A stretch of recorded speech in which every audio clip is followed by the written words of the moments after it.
আছে লক্ষ্য করুন দেখবেন আস্তাগফিরুল্লাহ আর আস্তাগফিরুল্লাহ দুইটা শব্দের মধ্যে কতটুকু ব্যবধান কতটুকু পার্থক্য আস্তাগফিরুল্লাহ গায়ে বললে এক অর্থ হবে আর আস্তাগফিরুল্লাহ কাফি বললে একটা অর্থ হবে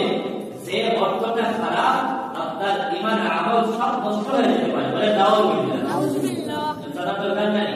অতিরিক্ত ওয়াজ হয় সারা জীবন আমাদের ইস্তেগফার করতে হবে তাহলে জানতে হবে কোন ইস্তেগফার করলে কিভাবে করলে গুনাহ মাফ হবে আর কিভাবে ইস্তেগফার করলে কোন শব্দ দ্বারা বললে কিভাবে বললে সব তো হবে না গুনাহ তো মাফ হবে না যা আছে সব নষ্ট হয়ে যাবে নাউযুবিল্লাহ আস্তাগফিরুল্লাহ তাআজ্জামা তাও গাইদিয়া কিয়া গাইদিয়া আস্তাগফিরুল্লাহ এর অর্থ হবে আল্লাহ আমি গুনাহগার আমার গুনাহ হয়ে গেছে আমি তোমার কাছে মাফ চাই আমি তোমার কাছে ক্ষমা চাই আমাকে মাফ করে দিন আমাকে ক্ষমা করে দিন বলেন সুবহানাল্লাহ শুদ্ধ আর যদি বলেন কেউ আস্তাগফিরুল্লাহ কাফ দিয়া আস্তাগফিরুল্লাহ তার কাছে আস্তাগফিরুল্লাহ তার অর্থ হবে আল্লাহ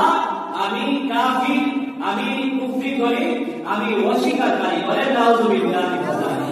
একজন মানুষ যদি বলে সে কাফির একজন মানুষ যদি বলে সে আল্লাহ তাআলাকে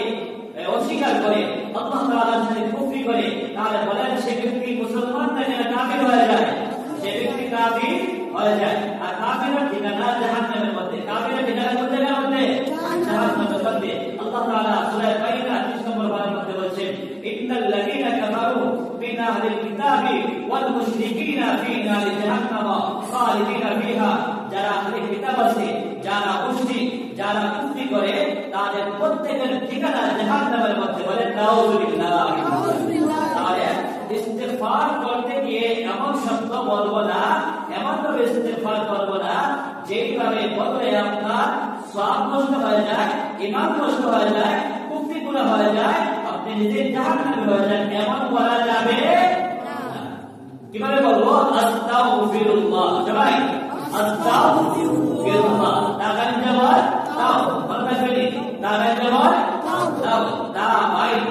তাগান জবর তাও আস্তাগফিরুল্লাহ সবাই আস্তাগফিরুল্লাহ আস্তাগফিরুল্লাহ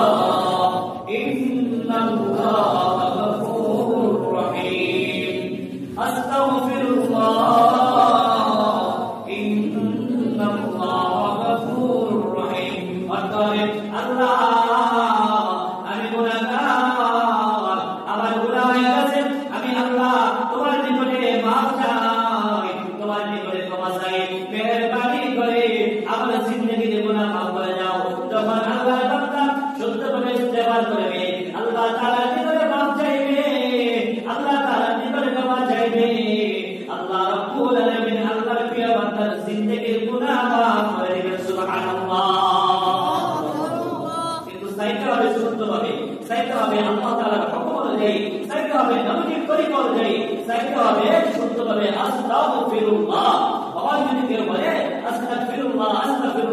সারা জীবন সে ইস্তেগফার করতে পারে আল্লাহ তাআলা তাকে মাফ করতে পারে ক্ষমা পাবে না মাফ পাবে না বরং যদি কোনো সওয়াব করে থাকে